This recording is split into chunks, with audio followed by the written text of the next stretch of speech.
അന്തരീക്ഷത്തിന്റെ ഘടനയില് ഇനി നമ്മൾ നെക്സ്റ്റ് നോക്കാൻ പോകുന്നത് ഊഷ്മാവിന്റെയും സാന്ദ്രതയുടെയും അടിസ്ഥാനത്തില് അന്തരീക്ഷത്തെ 5 ആയിട്ടാണ് തിരിക്കുന്നത്. ഊഷ്മാവിന്റെയും സാന്ദ്രതയുടെയും അടിസ്ഥാനത്തില് അന്തരീക്ഷത്തെ 5 ആയിട്ടാണ് ഡിവൈഡ് ചെയ്യുന്നത്. ഫസ്റ്റ് വൺ എന്ന് പറഞ്ഞിരിക്കുന്നത് ട്രോപ്പോസ്ഫിയർ ആണ്. Troposphere, stratosphere, mesosphere, thermosphere, exosphere, ഇങ്ങനെയാണ് അന്തരീക്ഷത്തിന്റെ ഘടനയെ ഊഷ്മാവിന്റെയും സാന്ദ്രതയുടെയും അടിസ്ഥാനത്തില് തിരിക്കുന്നത്. അപ്പൊ നമുക്ക് ഇതിൽ ഓരോന്നോരോന്നും നോക്കി പോകാം.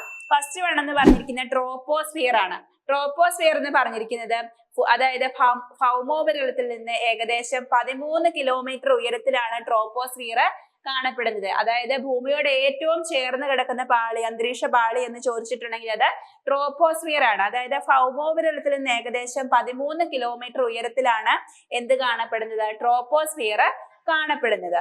അതുപോലെ തന്നെ മേഘരൂപീകരണം, മഴ, മഞ്ഞ്, കാറ്റ്, ഇടി എന്നിങ്ങനെയുള്ള പ്രതിഭാസങ്ങളെല്ലാം നടക്കുന്നത് ഏത് അന്തരീക്ഷ പാളിയിലാണെന്ന് ചോദിച്ചിട്ടുണ്ടെങ്കിൽ അത് ട്രോപ്പോസ്ഫിയറിലാണ്. ഓക്കെ, മേഘരൂപീകരണം, മഴ, മഞ്ഞ്, കാറ്റ്, ഇടി എന്നിങ്ങനെയുള്ള പ്രതിഭാസങ്ങൾ കാണപ്പെടുന്ന അന്തരീക്ഷ പാളി എന്ന് പറഞ്ഞിരിക്കുന്നത് ട്രോപ്പോസ്ഫിയറിലാണ്. അതുപോലെ തന്നെ ഭൂമിയോട് ഏറ്റവും ചേർന്ന് കിടക്കുന്ന അന്തരീക്ഷ പാളിയാണ്.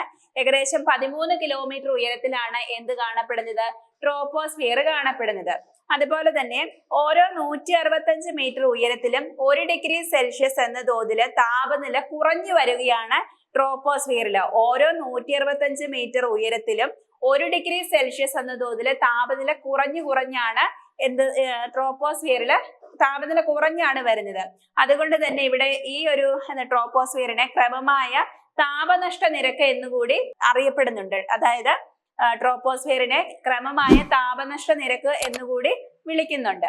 ഓക്കെ, അതുപോലെ തന്നെ നമ്മൾ പറഞ്ഞു നെക്സ്റ്റ് പാളി എന്ന് പറഞ്ഞിരിക്കുന്നത് സ്ട്രാറ്റോസ്ഫിയർ ആണ്. അതായത് ട്രോപ്പോസ്ഫിയറിനെയും സ്ട്രാറ്റോസ്ഫിയറിനെയും വേർതിരിക്കുന്ന സംക്രമണ മേഖല എന്ന് പറഞ്ഞിരിക്കുന്നതാണ് ട്രോപ്പോ പാസ് എന്നാണ് അറിയപ്പെടുന്നത്. അതായത് ട്രോപ്പോസ്ഫിയറിന് മുകളിൽ കാണപ്പെടുന്ന സംക്രമണ മേഖല ഏതാണെന്ന് ചോദിച്ചിട്ടുണ്ടെങ്കിൽ അത് ട്രോപ്പോ പാസ് ആണ്. അതായത് ട്രോപ്പോസ്ഫിയറിനെയും സ്ട്രാറ്റോസ്ഫിയറിനെയും തമ്മിൽ വേർതിരിക്കുന്ന സംക്രമണ മേഖല ഏതാണെന്ന് ചോദിച്ചിട്ടുണ്ടെങ്കിൽ അത് ട്രോപ്പോ പാസ് ആണ്. ഓക്കെ, ക്ലിയർ അല്ലേ?